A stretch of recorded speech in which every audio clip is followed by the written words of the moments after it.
오늘 아침 우리에게 주시는 하나님 말씀은 요한복음 21장 15절로 25절까지의 말씀입니다.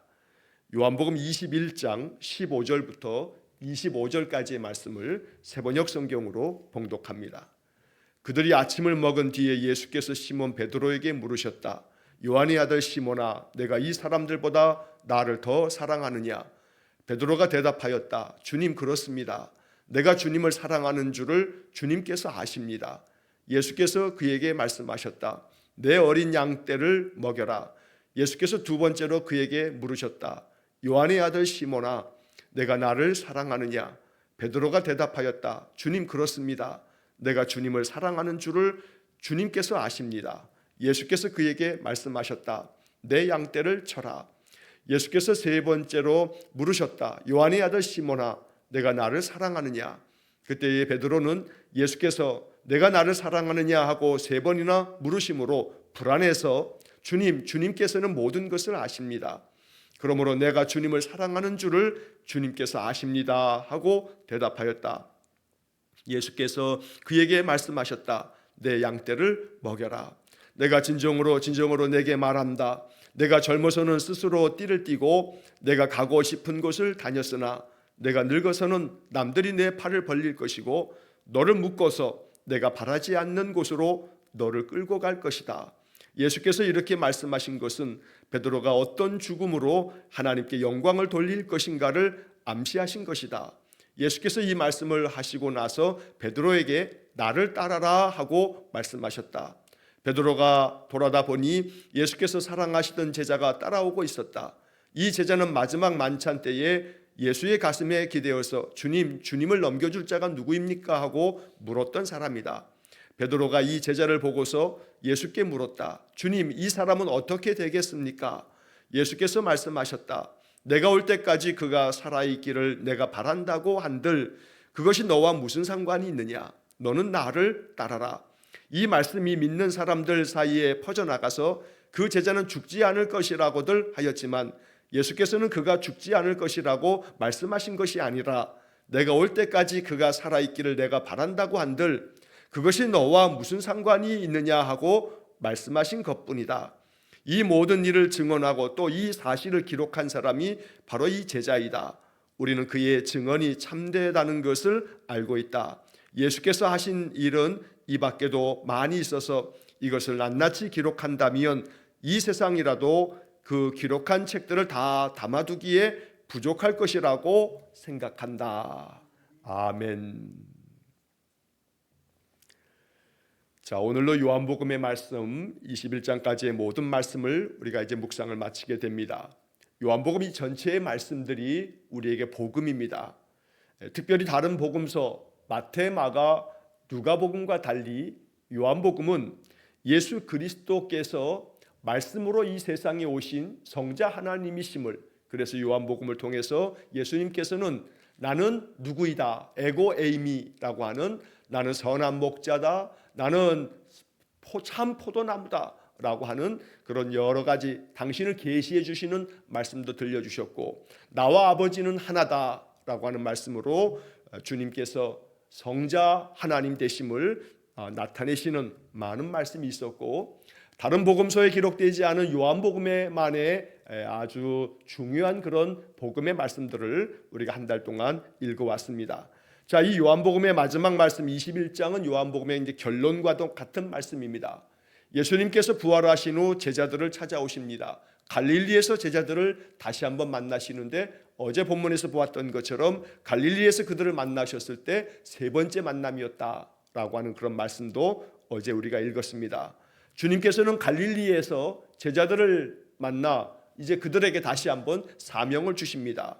베드로에게 이제 배 오른편에 그물을 던져서 고기를 잡으라고 하시면서 153마리의 풍성한 고기를 잡되 그물이 찢어지지 않는 것을 통해서 주께서 이 땅에 이루실, 이제 제자들 통해서 이루실 온 세상 만민을, 세상 모든 사람들을 낚는 어부가 되게 하시는 그런 사명을 다시 회복시켜 주시는 이야기들을 이제 어제 읽었습니다. 자, 제자들과 함께 아침 식사를 나누시고 난 다음 이제 오늘 15절 이하의 말씀에서는 아침을 먹고 난 후에 예수님께서 베드로에게 3번이나 똑같은 질문을 하시는 말씀을 통해서 이제 베드로에게 다시 한번 하나님께서 그에게 맡기신 사명에 대한 분명한 그런 약속을 또 명령을 주시는 말씀을 먼저 보게 되고, 또 베드로의 장래 죽음이 어찌 될 것인가에 대한 그런 예고를 말씀하시기도 하면서 또 베드로가 요한에 대해서 묻는 질문에 대한 대답을 이제 요한복음은 마지막으로 기록하고 있습니다. 자, 이 오늘 본문의 말씀을 통해서도 주님 우리에게 주시는 음성이 마음 깊이 새겨지는 이 아침이 되기를 간절히 축원합니다. 자, 먼저 예수님께서 베드로에게 물으시는 3번의 질문은 똑같은 질문입니다. 15절 말씀에 보시면 요한의 아들 시몬아, 내가 이 사람들보다 나를 더 사랑하느냐? 라고 물으십니다. 또 16절 말씀에서도 똑같이 요한의 아들 시몬아, 내가 나를 사랑하느냐? 또 17절에서도 요한의 아들 시몬아, 내가 나를 사랑하느냐? 라고 3번 묻습니다. 이렇게 요한의 아들 시몬, 즉 베드로에게 3번이나 네가 나를 사랑하느냐? 라고 이렇게 물으시는 것은 베드로를 책망하기 위해서가 아닙니다. 물론 의도적인 그런 바가 있습니다. 바로 베드로가 3번 주님을 모른다고 부인했기 때문에 그 베드로의 마음 가운데 정말 가시처럼 박혀있는 그 상처가 있습니다. 죄책감이 있습니다. 내가 다른 사람은 몰라도 내가 죽을지언정 주님을 부인하지 않겠다고 호언장담했던 베드로입니다. 불과 며칠 되지도 않았습니다. 이 베드로에게 요즘 말로 하면 트라우마가 베드로의 마음속에 있을 만도 합니다. 내가 그토록 주님 앞에 장담했는데 내가 3번씩이나 주님 말씀하신 것과 똑같이 다 굴기 전에 3번 부인하겠다는 말씀이 그대로 되었으니 베드로의 마음이 얼마나 예수님께 죄스러운 마음이었겠습니까? 자, 그래서 베드로는 다시 갈릴리로 가서 고기를 잡으러 가겠다 하면서 그는 다시 그 옛 삶으로 돌아가려고 했지만 주님이 찾아오셔서 이 베드로를 다시 회복시키시고 그에게 또 다른 사명을 부어주시는 것입니다. 자, 그래서 베드로가 3번 부인한 것에 대해서 그 3번의 부인에 대하여 다시 한번 주님께서 이 베드로의 그 마음에 그 죄책감을 더 압박하기 위해서 3번이나 네가 나를 사랑하느냐 묻는 게 아니고 그의 마음에 박혀있는 그 가시를 뽑아내시기 위해서, 그 상처를 싸매시기 위해서 네가 나를 사랑하느냐라고 3번 물으시고, 베드로가 그렇습니다 주님, 내가 주님을 사랑하는 줄을 주님께서 아십니다 하고 베드로가 사랑의 고백을 3번 함으로써 이제 네가 며칠 전에는 3번 나를 모른다고 부인했지만 3번 나를 사랑한다고 고백하고 있으니 이제 너는 내 양을 먹여라 하면서 주님께서 베드로에게 양을 먹이는 목자의 사명을 그에게 위임하시는 그런 말씀을 요한이 적고 있다는 겁니다. 3번 부인했지만, 모른다고 했지만 이제 너의 입을 통해서 내가 주님을 사랑합니다 라고 3번이나 고백했으니 너의 이 사랑의 고백을 내가 받아들이겠다. 그래서 내가 이제 나의 양을 너에게 맡기겠다 라고 주님께서 이 베드로를 다시 회복시키는 그런 목적으로 3번이나 같은 질문을 하고 계신다는 겁니다. 오늘 주님께서는 베드로에게 물으셨던 이 3번의 질문을 우리에게 똑같이 묻는 겁니다. 성경을 읽을 때마다 항상 우리는 이 성경의 이야기는 나에게 주신 말씀이다 라고 받는 겁니다. 베드로에게 말씀하신 이 질문은 여전히 성령께서 오늘 우리에게 묻고 있는 질문입니다. 요한의 아들 시몬아 라고 말씀하셨는데 주님은 내 이름을 부르면서 우리 각자의 성도들의 이름을 부르면서 네가 이 사람들보다 나를 더 사랑하느냐 라고 묻고 있는 겁니다. 자, 여기 15절의 이 말씀에서 네가 이 사람들보다 나를 더 사랑하느냐, 이 말씀은 헬라어 원문에 보면 플레온 투톤이라고 하는 단어가 되어져 있는데 여기 투톤이라고 하는 이 말이 오늘 우리 개역개정 성경에서는 이 사람들이라고 번역됐습니다. 자, 플레온 투톤이라고 헬라어 성경의 플레온은 무엇보다 어떤 것보다 더 많이 라고 하는 그런 뜻이고, 투톤이라고 하는 것을 우리 개역개정 성경은 이 사람들보다 사람으로 번역을 해놨습니다. 그러나 영어 성경들 중에는 이 플레온 투톤, 이 헬란말의 투톤이라고 하는 이 단어를 우리 한글 성경에 사람들이라고 번역된 것과는 달리 디스라고 하는 그러한 이 지시대명사로 번역을 해놨습니다. 이것들이라고 하는 겁니다. 그래서 이 본문이 해석되어질 때 여러 가지 몇 가지의 어떤 의미로 해석되어질 수가 있습니다. 다시 말하면 영어 성경들이 번역한 것처럼 more than this라고 하게 되면 이것들보다 더 많이 라고 하는 것이 되면 이것들 투톤이라고 하는 이 헬란 말을 이것들이라고 하는 지시대명사로 번역을 하게 되면 지금 베드로와 제자들이 갈릴리에서 고기를 밤새도록 잡지 못했다가 주님께서 말씀하신 것처럼 배 오른쪽에 그물을 던져서 고기를 가득 잡았습니다. 많은 고기를 잡아서 이제 그물이 찢어지지 아니하고 이것을 가지고 나왔습니다. 해변에 이것을 가지고 나온 겁니다. 그래서 성경학자들은 이 플레온 투톤이라고 하는 이 투톤이라고 하는 것이 영어 성경의 번역대로 이것을 해석하자면 요한의 아들 시몬아 내가 이것들보다 나를 더 사랑하느냐 라고 번역하면 이것들이라고 하는 것이 지금 잡아올린 저 많은 물고기들보다 네가 나를 더 사랑하느냐 라고 번역될 수가 있는 겁니다. 그래서 네가 지금 잡아올린 저 많은 물고기, 네가 지금 소유하는 저 많은 물질, 네가 이 세상에 가지고 있는 그 많은 것들보다 나를 더 사랑하느냐 라고 하는 질문으로 이 말씀을 받을 수 있다는 겁니다. 그렇게 따지자면 주님은 오늘 이 15절의 말씀을 통해서 우리에게 이렇게 말씀하는 겁니다. 내가 가지고 있는 소유, 네가 가지고 있는 집, 네가 가지고 있는 자녀들, 네가 가지고 있는 어떤 물질적인 모든 어떤 요소들, 그런 것들보다 네가 나를 더 사랑하느냐 라고 주님께서 묻고 있는 겁니다. 베드로는 대답합니다. 주님, 그렇습니다. 내가 주님을 사랑하는 줄 주님께서 아십니다. 주님, 내가 지금 잡아올린 저 많은 물고기들보다, 내가 소유하고 있는 세상의 그 어떤 것보다 내가 주님을 더 사랑합니다 라고 하는 고백으로 바로 이 부분을 해석할 수 있는 겁니다. 그러나 또 한편 우리 개역개정 성경처럼 사람으로 번역되어질 수도 있습니다. 지시대명사니까 주님께서 말씀하신 것이 바로 그 사람들을 말하는 것이다. 자, 그래서 그렇게 번역을 하자면 네가 이 사람들보다 나를 더 사랑하느냐, 즉 이 사람들을 사랑하는 것보다 나를 더 사랑하느냐, 이 사람을 사랑하느냐 나를 더 사랑하느냐, 사람을 이렇게 비교의 대상으로 두면서 이 세상 사람들보다, 네가 너의 가족들보다, 네가 너의 자녀들보다 나를 더 사랑하느냐, 바로 사람과 예수님 이 둘 중에 누구를 더 사랑하느냐 라고 하는 질문처럼 이 사람들보다도 나를 더 사랑하고 있느냐 라고 하는 물음으로 해석될 수 있다는 겁니다. 그러나 또 하나의 해석이 있습니다.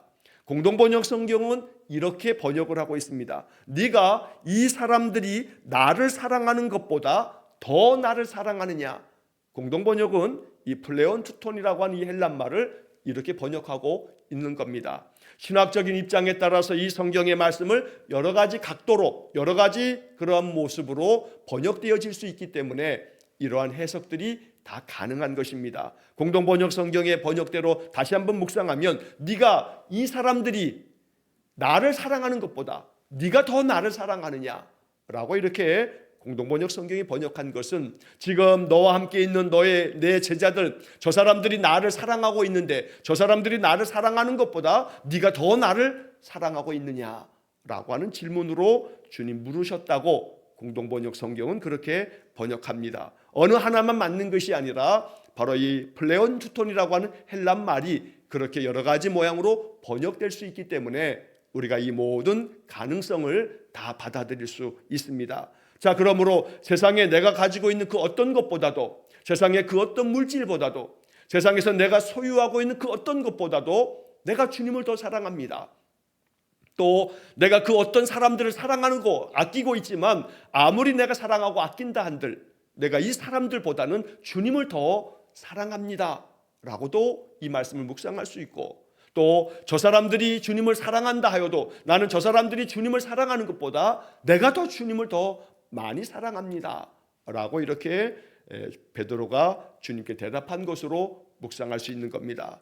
어찌되었든 우리는 주님께서 네가 나를 더 사랑하느냐라고 하는 이 물음을 통해서 베드로의 대답, 내가 주님을 사랑하는 줄을 주님께서 아십니다. 베드로는 같은 대답을 3번 반복합니다. 오늘 이것이 우리의 신앙 고백이 되기를 간절히 축원합니다. 주님 사랑합니다. 내가 주님을 세상 그 무엇보다 사랑합니다. 세상 사람들, 그 어떤 믿음의 사람들이 주님을 사랑하는 것보다 내가 더 주님을 사랑합니다. 주님에 대한 사랑이 더 커져가기를 간절히 소망합니다. 내 마음 가운데 주님에 대한 사랑, 주님에 대한 헌신, 주님을 향한 우리의 마음의 충성된 마음, 주님을 의지하는 그 믿음의 마음이 점점 더 깊어지고 점점 더 넓어지기를 간절히 축원합니다. 신앙의 세월의 연조가 많으면 많아질수록 주님을 향한 우리의 사랑의 마음이, 그 마음의 충성된 마음이 더 깊어짐을 통해서 우리 주님께서 우리에게 더 큰 은혜를 베푸시고 더 큰 사명을 맡겨주시는 그런 복된 삶이 될 수 있기를 주의 이름으로 간절히 축원합니다. 자, 예수님은 베드로의 그 사랑의 고백에 대하여 내 어린 양떼를 먹여라, 또 내 양떼를 쳐라, 내 양떼를 먹여라 라고 말씀하십니다. 베드로가 마태복음 16장 16절에서 주는 그리스도시요 살아계신 하나님의 아들이시니이다 라고 신앙 고백했습니다. 그러나 요한복음 21장 오늘 15절 이하의 말씀을 통해서 이제 베드로의 신앙 고백은 베드로의 사랑 고백이 되었습니다. 내가 주님을 사랑하는 줄 주님께서 아십니다.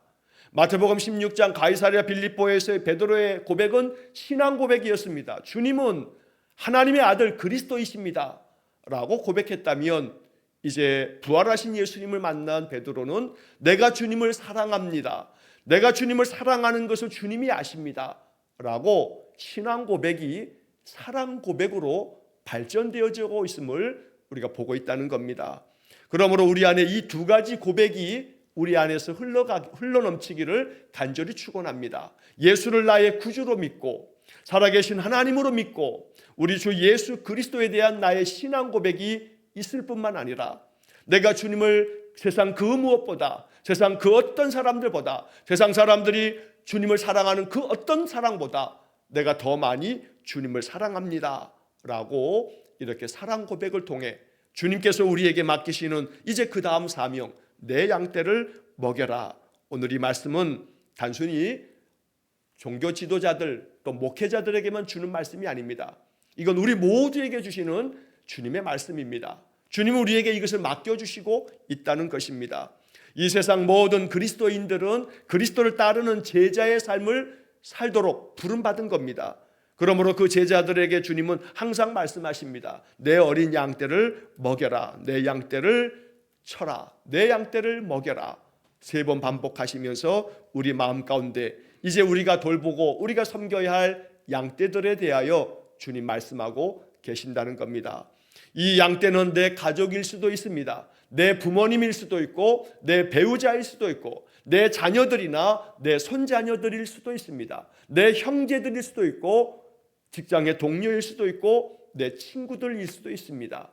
그러므로 내 양떼를 먹여라 라고 했을 때 주님께서 우리 마음 가운데 생각나게 하시고 자꾸 기도하게 하시고 내가 더욱더 살펴서 믿음 안에서 단단히 잘 세워가도록 도와야 할 사람들, 바로 그 사람들이 우리에게 맡겨주신 주님의 양떼라 라고 이렇게 여기면서 오늘 이 베드로에게 다시 사명 주시는 이 주님의 말씀이 내게 주시는 말씀이 될 수 있기를 주의 이름으로 간절히 축원합니다. 자, 그런데 18절 이하의 말씀에서 예수님께서는 베드로에게 또 하나의 충격적인 말씀을 들려주십니다. 사실은 이 말씀은 베드로에게 참 무거운 돌같이 그렇게 무거운 말씀이 되었을지 모릅니다. 왜냐하면 베드로가 어떻게 죽을 것인가에 대해서 말씀하고 계시기 때문입니다.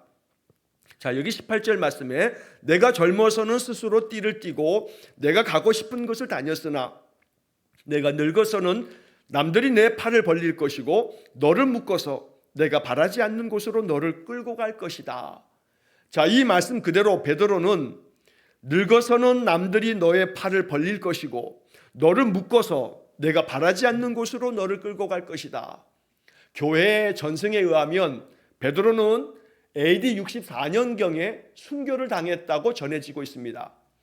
베드로가 순교를 당할 때 베드로는 자청하기를 나의 예수님은 십자가에 못 박혀 돌아가셨는데 내가 감히 어찌 선생님과 같은 모양으로 죽을 수 있겠냐 하면서 나를 거꾸로 십자가에 매달라고 그렇게 요청함으로 인해 베드로는 거꾸로 십자가에 매달려 죽었노라고 교회의 전승은 그렇게 전해지고 있습니다. 베드로의 그러한 순교, 그의 죽음에 대하여 예수님께서 이렇게 부활하신 후 베드로에게 사명 주시면서 내 양떼를 치라고 말씀하신 다음 그의 죽음에 대한 이야기를 언급하신 것은 베드로의 마음에 무거운 돌 같은 것이었을 겁니다. 하지만 베드로는 이 말씀을 이제 믿음으로 받을 수 있을 만큼 성령으로 충만한 사람이 되었고, 그래서 베드로는 어떤 죽음도 마다치 않는 그런 담대한 믿음으로 주님을 따르는, 자기 십자가를 지고 주님을 따르는 사람이 되었다는 것입니다. 오늘 우리 시대에는 여러 번 말씀드린 것처럼 적색 순교는 없습니다. 다시 말하여 기독교를 믿는다 하는 이유 때문에, 내가 예수를 믿는다는 하는 이유 때문에 피 흘림의 순교는 없을지 모릅니다.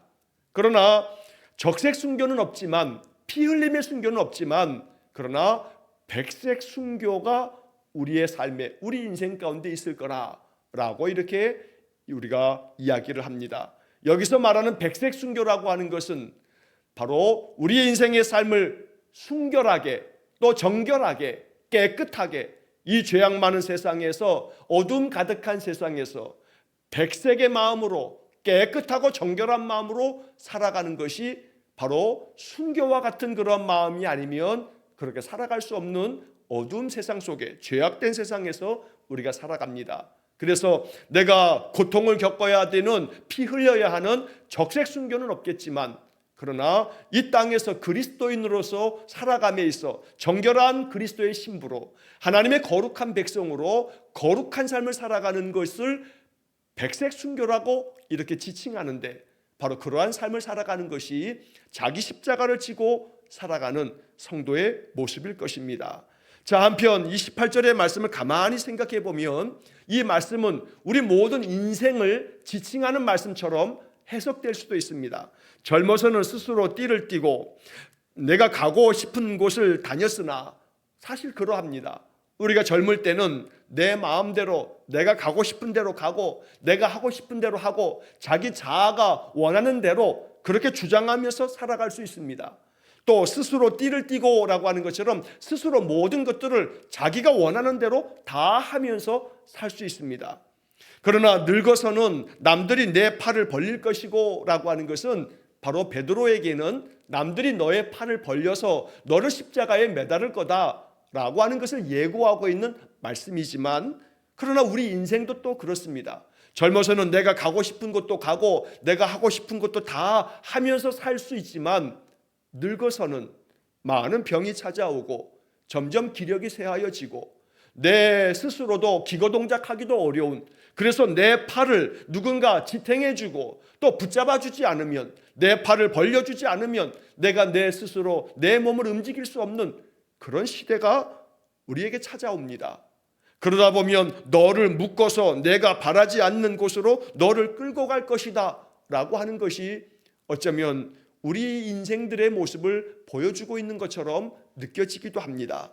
그러나 오늘 28절의 말씀이 우리가 젊어서는 우리 마음대로 할 수 있어도 늙어서는 내 마음대로, 내 뜻대로, 내가 바라지 않는 곳으로 그렇게 내가 나아갈 수밖에 없다라고 하는 주님의 말씀으로 이 말씀을 읽을 때, 그러므로 나의 삶이, 젊어서나 늙어서나 나의 일평생의 삶이 주님의 영광을 위해서 살아가는 삶이 되어지도록 우리가 늘 항상 기도한다면, 하나님께서 젊었을 때나 또 늙어서나 우리의 일상의 모든 삶이 변함없이 한결같이, 그것이 심지어 죽음이라 할지라도 하나님께 영광된 죽음이 될 것이고, 우리에게는 평강이 있는 죽음이 될 것이고, 우리가 살아있는 동안에는 하루하루 우리 일상의 모든 삶을 통해서도 나의 삶이 하나님께 영광이 되는 그런 삶이 될 줄로 믿습니다. 그래서 오늘 19절 말씀에서 예수께서 이렇게 말씀하신 것은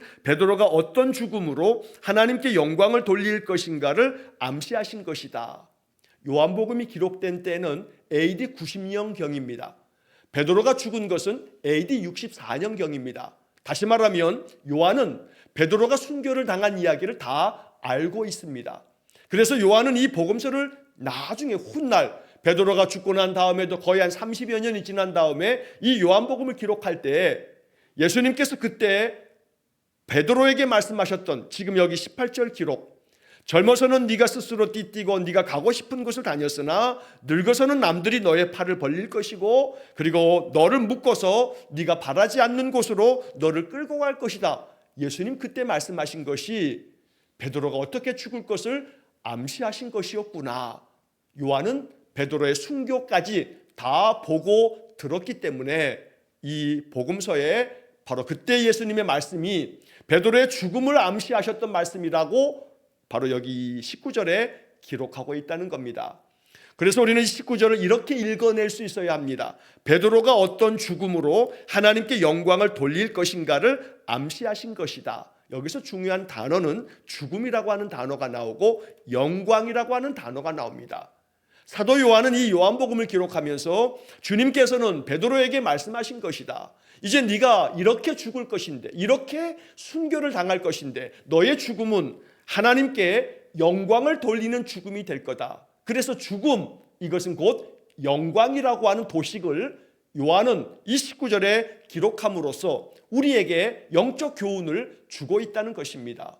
우리의 죽음이 두려움이나 공포가 아니라 하나님께로 나아가 하나님 앞에 큰 상급받는 영광의 시간이 되기 때문에 죽음은 곧 영광이라고 요한 사도는 이것을 알려주었던 겁니다. 그렇기 때문에 초대교회 성도들은 이 요한복음의 말씀을 읽으면서 그 심한 박해 기간 동안에 바로 요한도 pat모섬에 잡혀가서 거기서 제수의 생활을 하면서 요한 계시록을 쓸 만큼 너무나 많은 기독교 신자들에 대한 핍박이 있었습니다. 그러나 그들은 요한이 기록한 이 복음서를 읽으면서 정말로 우리의 죽음이 베드로가 그러했던 것처럼 베드로가 30여 년 전에 거꾸로 십자가에 매달려 죽었지만 그 죽음은 하나님께 영광을 돌리는 죽음이었다라고 하는 이 요한의 복음서를 읽으면서 초대교회 성도들은 죽음조차 두려워하지 않는, 로마에 있는 저 콜로세움, 저 원형 경기장에 끌려가서 짐승의 밥이 되는 한이 있다 할지라도,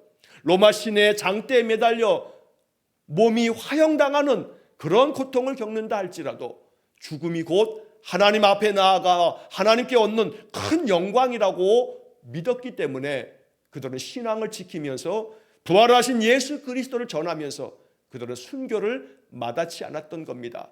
그것이 250여 년이 넘는 세월 동안 진행되었고, 그래서 로마가 기독교를 결국에 가서는 국교로 승인할 수밖에 없게 되었다는 겁니다. 자, 그래서 예수님께서는 이렇게 말씀하시고 베드로에게 다시 한번 나를 따르라 라고 말씀하십니다. 갈릴리에서 맨 처음 베드로를 비롯하여 제자들을 부르실 때 나를 따르라 라고 말씀하신 것처럼 부활하신 주님은 다시 제자들을 부르셔서 나를 따르라고 말씀하심으로 이제 그들이 참 제자의 길을 걷게 되었다는 겁니다. 자, 한편 20절 이하의 말씀에서 이러한 이야기가 오갈 때 베드로가 돌아다 보니 바로 예수님께서 사랑하는 제자 요한이 따라오는 겁니다. 그래서 베드로가 예수님께 묻습니다. 이 사람은 어떻게 되겠습니까? 주님, 이 사람은 어떻게 되겠습니까? 라고 21절에 묻습니다. 그때 예수님께서 베드로에게 대답하십니다. 내가 올 때까지 바로 저 요한이 그가 살아있기를 내가 바란다고 한들 그것이 너와는 무슨 상관이 있느냐라고 주님께서 베드로에게 말씀해 주십니다. 자, 이 이야기를 전해 들은 사람들이 23절에 보니까 이 말씀을 믿는 사람들이 그 사이에 퍼지면서 사람들은 바로 이 제자 요한은 죽지 않을 거라고 예수님 말씀하셨다라고 주님의 말씀이 와전되어서 엉뚱한 소문이 퍼지게 됐던 겁니다. 그래서 요한은 그러한 소문들에 대해서 이 자기 복음서의 마지막 부분에 이것은 예수님이 내가 죽지 않을 거라고 말씀하신 것이 아니다. 베드로가 이 사람은 어떻게 되겠느냐고 물었을 때 이 사람이 어찌 되어진다 한들, 이 사람이 내가 오기까지 죽지 않는다 한들 너가 그것이 무슨 관계할 일이냐, 너에게 그것이 무슨 상관이 있느냐라고 주님께서 말씀하신 것뿐이다 라고 요한이 또 한 번 이것을 반복하면서 적고 있는 것입니다. 자, 이 말씀이 우리에게 주는 영적 교훈은 아주 명백합니다. 베드로는 묻습니다. 베드로에 대해서 네가 늙어서는 너의 팔을 벌리고 사람들이 너를 묶을 것이고 그리고 너를 네가 바라지 않는 곳으로 끌고 갈 것이다 라고 이렇게 물으시면서 대답하시면서 베드로의 죽음에 대하여 암시하실 때 베드로의 마음이 얼마나 무거웠겠습니까? 그러다 보니 베드로는 이 사람은 어떻겠습니까 하고 요한에 대해서 묻지만 예수님은 단호하게 베드로에게 대답하십니다. 그 사람이 어찌 되어진다 한들 그것이 너와 무슨 상관이냐? 너는 너의 길을 가면 된다. 너는 너에게 맡겨진 사명을 감당하면 되고 너는 너에게 다가올 죽음을 맞이하면 되고 너는 너에게 주어진 너의 길을 걸어가면 된다. 그래서 이 사람이 어찌 된다 한들 너와 무슨 상관이 있느냐라고 이렇게 22절과 그리고 23절에 두 번이나 반복하여 기록되어 있는 것입니다. 그러므로 주변 사람들이 내 옆 사람이 어떠한 신앙의 삶을 살아간들 그건 중요치 않습니다. 신앙은 나와 주님과의 1:1 관계입니다. 내 옆 사람이 신앙의 삶을 더 열정적으로 살아가든 아니면 그렇지 아니하든 관계없습니다. 오직 나는 주변 사람들을 의식하면서 저 사람이 저만큼 하니까 나도 요만큼 해야겠다라고 비교할 것도 없습니다. 저 사람이 하지 않으니 나도 하지 않겠다라고 할 것도 없으며 저 사람이 저렇게 분발하고 있으니 나도 더 경쟁하듯이 신앙은 경쟁이 아닌 것입니다. 그러므로 오직 나는 나의 주님을 향해서 주님이 내게 맡기신 사명을 내가 주를 사랑하는 마음으로 감당하겠다라고 하는 것이 바로 주님께서 베드로에게 요청하신 말씀이었던 겁니다. 오직 주님만 바라고 주님께서 내게 말씀하시는 바를 따라 순종하며 나아가는 그런 복된 삶이 될 수 있기를 간절히 축원합니다. 요한은 마지막 24절 25절의 말씀에서 이 모든 것을 증언한 사람이 바로 자기 자신 요한이라고 이야기하면서 그리고 우리는 그의 증언이 참되다라고 하는 것을 알고 있다고 바로 요한이 이렇게 기록한 모든 이 예수님에 대한 증언은 참된 진리의 말씀이라고 이야기하면서 마지막 25절에서 예수님께서 하신 일은 이것밖에도 더 많지만 이걸 다 기록한다면 세상이라도 그 기록한 책을 다 담아두기 부족할 것이라고 이야기하면서 요한복음이 끝납니다. 우리가 한 달이 넘도록 요한복음을 묵상하면서 이 요한복음을 통해 주시는 복음의 말씀들이 늘 성령께서 우리 마음속에 생각나게 하셔서 이 말씀이 우리에게 복음이 되기를 주의 이름으로 간절히 축원합니다. 기도하겠습니다. 자비로우신 아버지 하나님, 베드로에게 말씀하셨던 네가 나를 사랑하느냐, 이 사람들보다 이것들보다 나를 더 사랑하느냐, 이 사람들이 나를 사랑하는 것보다 나를 더 사랑하느냐, 주님의 질문 앞에 우리도 대답하기 원합니다. 주님, 내가 주님을 사랑하는 줄 주님께서 아십니다. 이제 우리의 신앙의 고백이 더 나아가 사랑 고백이 되기를 원하고 주님을 향한 사랑이 우리 안에서 진실되고 충만해지기를 원합니다. 그리하여 주께서 우리에게 내 양을 먹이라 내 양을 치라 말씀하여 주신 대로 이제 우리가 더욱더 제자의 삶, 섬김의 삶 잘 감당하는 귀한 성도들 되게 해 주옵소서. 우리 인생의 삶의 마지막 죽음조차도 하나님께 영광된 죽음이 되어지도록 그만큼 일평생 주님을 향한 우리의 사랑이 아름다운 충성과 헌신으로 주를 따르는 귀한 성도의 삶이 되게 해 주옵소서. 세상 그 어떤 사람이 어찌하든 관계없이 어떤 신자가 어떤 모양으로 주를 섬기든지 관계없이 오직 나는 내게 주신 주님의 은혜를 따라 주님이 내게 맡기신 사명 감당하며 오직 주님만을 바라고 나아가는 진실한 신자 되게 해 주옵소서. 한날의 모든 삶을 주님께 의탁하오며 예수님 이름으로 기도하옵나이다. 아멘. 우리 구주 예수 그리스도의 은혜와 하나님 아버지의 극진하신 사랑과 성령의 교통하심이 주님을 향한 신앙 고백과 아울러 주님을 향한 사랑 고백으로 주님을 온전히 따라가기를 소원하는 머리 숙인 귀한 성도들 위해와 저들 가정과 온 가족들 위해 영원토록 함께 하시길 축원하옵나이다. 아멘.